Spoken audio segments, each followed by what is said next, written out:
विश्वास का, आस और विश्वास का, जन जन के जीवन की खुशहाली का दर्पण, जन जन के जीवन की खुशहाली का दर्पण, ये है कृषि दर्शन, ये है कृषि दर्शन, ये है कृषि दर्शन।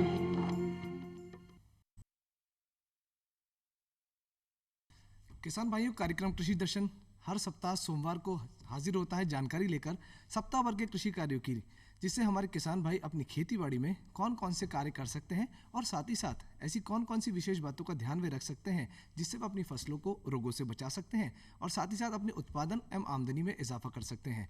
और साथ ही साथ कार्यक्रम में आपकी तमाम समस्याओं का समाधान किया जाता है फ़ोन इन कार्यक्रम के द्वारा। फ़ोन इन कार्यक्रम में जुड़ने के लिए आपको डायल करना है हमारा फ़ोन लाइन नंबर, जो कि है 27049999, और दूसरा हमारा फ़ोन लाइन नंबर है 27040098।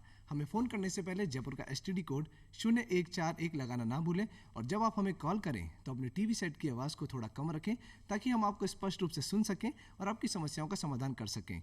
और आज इन तमाम बातों पर जानकारी देने विशेषज्ञ के तौर पर स्टूडियो में हमारे साथ जुड़े हैं डॉक्टर अशोक कुमार गुप्ता जी।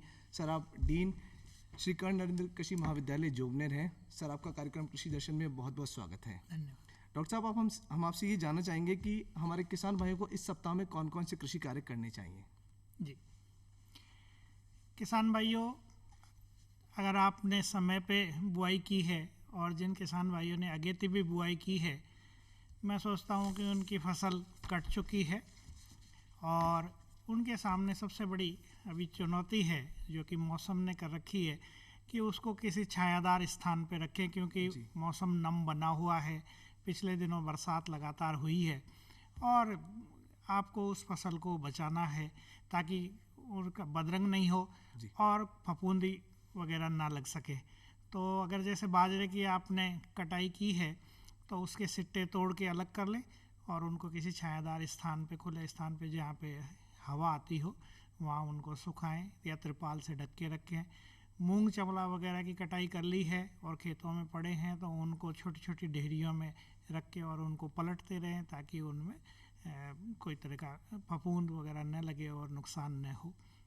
जिन किसान भाइयों ने देरी से बुआई की है, पछेती बुआई की है, उनकी फसल पकी हुई खेत में खड़ी है, वो थोड़ा सा इंतज़ार करें, जब मौसम खुले तब उसकी कटाई करें। और बेहतर होगा कि मशीनों से, रीपर से या कंबाइन हार्वेस्टर से अगर संभव हो तो वो उसकी कटाई करें ताकि उनको दाना अलग से मिल जाए एकदम साफ़, और फिर उसको सुखा के और अच्छी तरह से भंडार घर में रखें। अगर आप नम दाने का भंडारण करते हैं तो वो जल्दी ख़राब होने की गुंजाइश बनी रहती है। डॉक्टर साहब, जैसे कि आप सभी जानते हैं, हमारे किसान भाई भी जानते हैं, अभी श्राद्ध पक्ष चल रहा है, श्राद्ध चल रहे हैं, तो अभी ये जो बेमौसम की जो बरसात हो रही है, ये हमारी किसान भाइयों की फसलों के लिए किस प्रकार नुकसानदायक है।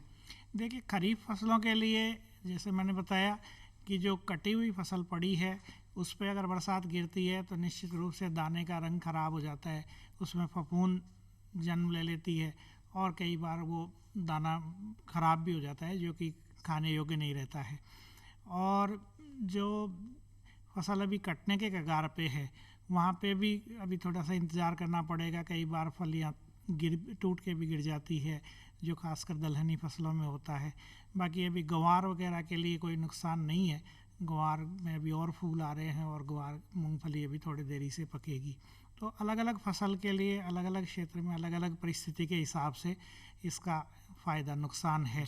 बाकी हम देखें कि आपदा में अवसर है, क्योंकि अभी बरसात हो रही है, भूमि में नमी बनी हुई है, तो जहाँ पे बारानी खेती के लिए खेत खाली छोड़े हुए थे उनके लिए तो ये अमृत समान है। भूमि में पर्याप्त नमी है, वो रबी फसलों की बुआई के लिए अभी आदान इकट्ठा कर सकते हैं। और तारामीरा, अगर हल्की मिट्टी है तो तारामीरा की बुआई शुरू कर सकते हैं, और भारी मिट्टी है तो वहाँ कुसुम जैसी फसलों की बुआई की योजना बना सकते हैं। डॉक्टर साहब, अभी आपने चर्चा की रबी फसलों की, क्योंकि हमारे किसान भाई अब रबी फसलों की तैयारी में लगे हुए हैं, तो हम आपसे जानना चाहेंगे कि हमारे जो किसान भाई हैं वो अपनी रबी फसलों की तैयारी किस प्रकार से करें। देखिए, जैसे कि अभी अच्छी नमी है तो खेत के अंदर जैसे भारी मिट्टी है तो कुली चला के और खेत की तैयारी करें। अगर हल्की मिट्टी है तो हैरो चला के और खेत को तैयार करें, पाटा लगा के उसमें रखें, और उसके बाद में जैसे ही वो खेत जैसे बा आ जाता है, बुआई जैसे मिट्टी भुरभुरी हो जाती है, तो वो तुरंत बुआई कर सकते हैं। ठीक है डॉक्टर साहब, आपने बताया कि रबी फसलों की तैयारी इस प्रकार कर सकते हैं। अब चलिए हमारे एक किसान साथी हमारे साथ जुड़ चुके हैं फोन लाइन पर, उनसे बात कर लेते हैं। Hello hello. जी, कौन बोल रहे हैं? हाँ, चौबीस से राहुल जी। जी सर, बताइए क्या जानना चाहते हैं हमारे किसान साथी, क्या समस्या है? हम सर्दी में चना की फसल बोए या सरसों की। चना या सरसों की फसल में आप क्या बोना चाहते हैं? देखिए, पहली बात तो किसान भाई फसल चक्र का ध्यान रखें। अभी आपने रबी की बात की है तो खरीफ में पहले कौन सी फसल बोई है? अगर अन्न फसल बोई है तो वहाँ पे आप दलहनी फसल चना बोएं। और अगर आपने पहले उसमें दलहनी फसल जैसे मूंग बोया हुआ था, चबला बोया हुआ था, तो आप वहाँ सरसों की बात सोचें। क्योंकि फसल चक्र जब अपनाते हैं तो हमें कई तरह का फ़ायदा होता है। मिट्टी में जो नमी होती है उसका भी अच्छी तरह से उपयोग होता है, जो पोषक तत्व होते हैं उनका भरपूर उपयोग होता है, जो कीड़े बीमारी होती है उनसे भी हमें मुक्ति मिलती है।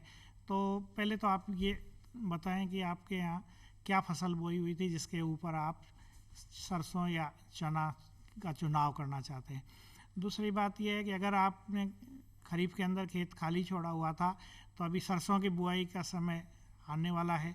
आप सरसों के अंदर गिरिराज है या बायो 902 है या जो हमारी दूसरी किस्में हैं जो NRCDR से जो हमारे भरतपुर अनुसंधान केंद्र से निकली हुई है या पूसा बोल्ड किस्म है, उनमें से जो आपको प्रमाणित बीज मिले उसकी बुआई आप कर सकते हैं। जी डॉक्टर साहब, अभी एक और किसान साथी हमारे साथ फोन लाइन पर जुड़ चुके हैं, आइए जानते हैं उनकी क्या समस्या है। हेलो। नमस्कार जी। नमस्कार जी, कहाँ से बात कर रहे हैं, कौन बोल रहे हैं? मैं सर लाल चौक से बोल रहा हूँ, बोरा। जी, लाल चौक से कौन बात कर रहे हैं सर? मैं सर हरिराम एक किसान बात कर रहा हूँ सर। मैं सब्जियों के बारे में पूछना चाहता हूँ। हरिराम जी, क्या समस्या है, क्या चाहते हैं आप? अभी साहब मैं ये सब्जियों का बीज कौन सा बोया तो इस टाइम हमारी जुताई हो रही है। देखिए, आपके लालसोर क्षेत्र के लिए जो NRCDR जो भरतपुर से निकली हुई किस्म है गिरिराज, वो सबसे उपयुक्त साबित होगी। और आप लक्ष्मी भी बो सकते हैं। इसके अलावा आप जैसे बताया था कि पूसा बोल्ड की बुआई भी कर सकते हैं। और अगर पानी की बहुत कमी है तो आप रोहिणी जैसी किस्म बो सकते हैं या बायो 902 भी आप बुआई के लिए चुन सकते हैं। डॉक्टर साहब, आज कार्यक्रम में हम आपसे जानना चाहेंगे, क्योंकि आज विश्व पर्यटन दिवस है, और हम आपसे ये जानना चाहेंगे कि कृषि पर्यटन को किस तरीके से बढ़ावा दिया जाए। कृषि पर्यटन को आप भविष्य में किस प्रकार देखते हैं? देखिए, ये बहुत ही नवाचारी विचार है। विश्व पर्यटन दिवस पे हमारे सभी प्रदेशवासियों को और हमारे श्रोताओं को बधाई। जो कृषि पर्यटन की जब बात करते हैं, हम एग्रो टूरिज्म की बात करते हैं, तो ये भी बहुत इसमें असीम संभावनाएं हैं। जो हमारे बड़े किसान हैं वो तो पार्टिसिपेट कर ही सकते हैं, लेकिन जो हमारे मझोले किसान हैं वो भी इसका लाभ ले सकते हैं। क्योंकि जब से कोरोना आया है तो हमारी सोच बदली है, समाज में लोगों की सोच बदली है कि पौष्टिक खाना मिले, अच्छी शुद्ध हवा मिले। क्योंकि जब ऑक्सीजन बड़ी दुर्लभ सी चीज़ हो गई थी तो हर एक को लगता है कि हम थोड़ा ग्रामीण अंचल की तरफ जाएं और वहाँ जाके उसका लाभ लें। तो जो बड़े खेत हैं वहाँ पे हरे भरे खेत हों, गायों के झुंड हों, देशी गायों का दूध मिले, कई अपने हाथ से दूहना भी चाहेंगे। और जहाँ जो पश्चिमी राजस्थान है वहाँ पे भेड़ और बकरियों का दूध भी उनको सुलभ शुद्ध मिल सकता है। विश्व कृषि पर्यटन पे हम और जानकारी आपसे लेंगे, लेकिन अभी एक और किसान साथी हमारे साथ जुड़ चुके हैं कॉल पे, आइए उनसे जानते हैं कि क्या समस्या है। हेलो। हेलो सर, नमस्कार।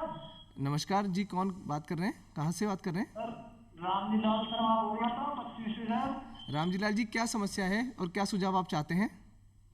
सर नींबू का बगीचा लगा रखा है, उसमें फल नहीं आ रहे और आने से पहले नष्ट हो जाते हैं। मतलब नींबू के आपने नींबू के पेड़ लगा रखे हैं, बट उसमें फल नहीं आते हैं। कितने उम्र वाले पेड़ हैं? सर वो 5 से 6 साल के। 5-6 साल के हैं। तो एक तो ये होता है कि वो किस्म ही ऐसी है जिसमें कि बहुत ज़्यादा फूल नहीं आते हों, फल नहीं आते हों। फिर भी आप ऐसा करें कि थाले बना के और उसके अंदर अच्छी गोबर की सड़ी हुई खाद दें, और एक बार देखें कि उनकी जड़ों में कोई जाला तो नहीं बन गया है, तो उस जाले को हटाएं, फिर खाद उसमें गोबर की सड़ी हुई खाद या मैंगनी की खाद दें। तो मुझे उस विश्वास है कि जो कोई हार्मोनल जो असंतुलन हो जाता है वो उसमें वापस से ठीक होगा और फूल भी बनेंगे और फल भी लगेंगे। डॉक्टर साहब, आज हम बात कर रहे हैं कृषि के क्षेत्र के बारे में, क्योंकि हमारा कार्यक्रम कृषि दर्शन है जो कृषि के क्षेत्र की और बहुत सारी जानकारी लेकर हाजिर होता है। तो जो नई युवा पीढ़ी है वो कृषि के क्षेत्र की तरफ बहुत ज़्यादा आकर्षित हो रही है, तो जो बच्चे हैं वो कृषि के क्षेत्र में जाने के लिए अपनी पढ़ाई की शुरुआत कैसे और कहाँ से करें? देखिए, हमारे प्रदेश के बहुत सारे ऐसे सीनियर सेकेंडरी स्कूल है जहाँ पे कि कृषि संकाय है, कृषि की शिक्षा दी जाती है। तो 10th पास करने के बाद उनको अवसर है कि मैं सोचता हूँ करीब करीब 700 विद्यालय हमारे प्रदेश में ऐसे हैं जहाँ की कृषि की पढ़ाई होती है, और 11वीं में वो कृषि विषय चुन सकते हैं और विषयों के साथ कृषि भी ले सकते हैं। और जो फिर सीनियर में अगर मान लो उनके पास मैथमेटिक्स थी, बायोलॉजी थी या एग्रीकल्चर थी, कोई भी स्ट्रीम हो, तो संयुक्त प्रवेश परीक्षा होती है। इस साल उसका आयोजन हो चुका है और महाविद्यालयों में भर्ती भी हो चुकी है। तो आगे जो बच्चे हैं जो कृषि शिक्षा को अपना में कैरियर बनाना चाहते हैं, वो अप्रैल के महीने में देखें लगभग एक विज्ञापन आता है संयुक्त प्रवेश परीक्षा का, और मई के महीने में लास्ट डेट होती है और जून के महीने में लगभग उसकी परीक्षा होती है। तो वो परीक्षा देकर और वो महाविद्यालयों में, कृषि विश्वविद्यालयों में प्रवेश ले सकते हैं। डॉक्टर साहब ने बहुत अच्छी जानकारी दी युवा पीढ़ी के लिए जो कृषि के क्षेत्र में जाना चाहते हैं। अब एक और किसान साथी हमारे साथ कार्यक्रम में जुड़ चुके हैं। हेलो। हाँ, नमस्कार। नमस्कार जी, कौन और कहाँ से बात कर रहे हैं सर? मैं नगेंद्र नायक हूँ, कोटा जिला तहसील पिपलदा, गाँव मैनानी। क्या समस्या है नरेंद्र जी? मेरे समस्या है कि मैंने अमरूद के पौधे लगा रखे हैं जी। और उनके खूब फल आया है, लेकिन वो फल पकते नहीं है, गाढ़े होते हैं, गाढ़े, है ना जी पत्थर की तरह ठोस होते हैं और फिर वो खत्म हो जाते हैं। जी नरेंद्र जी, सर किसान क्या भाई, सुझाव देना चाहेंगे इन्हें? अनार और अमरूद में 3 बहार आती है, तो वो तीनों बहार में से आप जिस मौसम में अमरूद लेना चाहते हैं उसमें तो उन फलों को रखें, और बाकी मौसम में जब फूल और फल 12 महीने चलते हैं तो उनमें तोड़ के और उनको नष्ट कर दें। तो जैसे कि आप सर्दी में लेना चाहते हैं तो उसके हिसाब से 2 महीने पहले जो फल बने उनको रखें, बरसात में लेना चाहते हैं तो उनको रखें, और ये भी देखते रहें कि उनमें उम्र के हिसाब से खाद की पूरी व्यवस्था हो, और फूल आते समय उनमें दवा का छिड़काव करें ताकि कोई भी कीड़े वगैरह लग के और आपके कच्चे फलों को नष्ट नहीं कर सकें। डॉक्टर साहब, अब ये जानना चाहेंगे कि अभी वर्षा का दौर चल रहा है, बारिश भी हो रही है, तो हमारे किसान भाई जो वर्षा का जल है उसका संरक्षण किस प्रकार करें? देखिए, हमेशा बात होती है जब खरीफ सीजन शुरू होता है तभी कि वर्षा का जल अमृत जल है, मीठा जल है, और प्रकृति हमें निःशुल्क उपहार के स्वरूप बांटती है। तो इस जल को खेतों में ढलान बना के, खेतों के निचले हिस्सों में तो कोई तलाई बना के, पौंड बना के और डिक्की बना के उसको इकट्ठा करें। और सरकार चाहती है कि हमारे किसान हर तरह से समर्थ हों, संपन्न हों, तो उसके लिए वो अनुदान की भी व्यवस्था करती है। वो जल हौज बनाने के लिए भी पैसे देती है। नाड़ा, नाड़ी, खडिन, कोई भी नाम दे दीजिए उसको, फार्म पौंड, खेत तलाई, उसमें जल संरक्षित करने के लिए अनुदान लेते हैं। उसका फ़ायदा उठाएं और उस बरसात के जल को संरक्षित करें और उसको बाद में पोस्ट रेनी सीजन में या जीवनदायिनी सिंचाई के रूप में काम में लें और आपकी उत्पादन डॉक्टर साहब और आमद बढ़ाएं। बहुत अच्छी जानकारी आज आपने हमारे किसान भाइयों को दी। अब हमारे किसान भाइयों को आज कार्यक्रम में क्या संदेश देना चाहेंगे? देखिए, जैसे पानी का ही है, पानी को संरक्षित करें, और जो खरपतवार होते हैं वो पानी के दुश्मन होते हैं। ये वाष्पोत्सर्जन के जरिए पानी को, भूमि में जो नमी होती है उसको उड़ाते हैं। तो खरपतवारों का नियंत्रण करें, समय पे नियंत्रण करें। बीज बनने के बाद अगर आप नियंत्रण करना चाहते हैं तो मुश्किल हो जाता है, और उनमें से जो बीज जड़ते हैं वो मिट्टी में मिलते हैं और सॉइल सीड बैंक में अगले साल फिर निकल के आते हैं।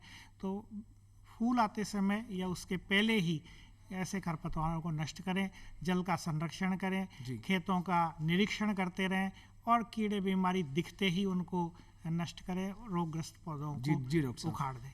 तो किसान भाइयों, आज कार्यक्रम में आपने जाना सप्ताह भर के कृषि कार्यों के बारे में।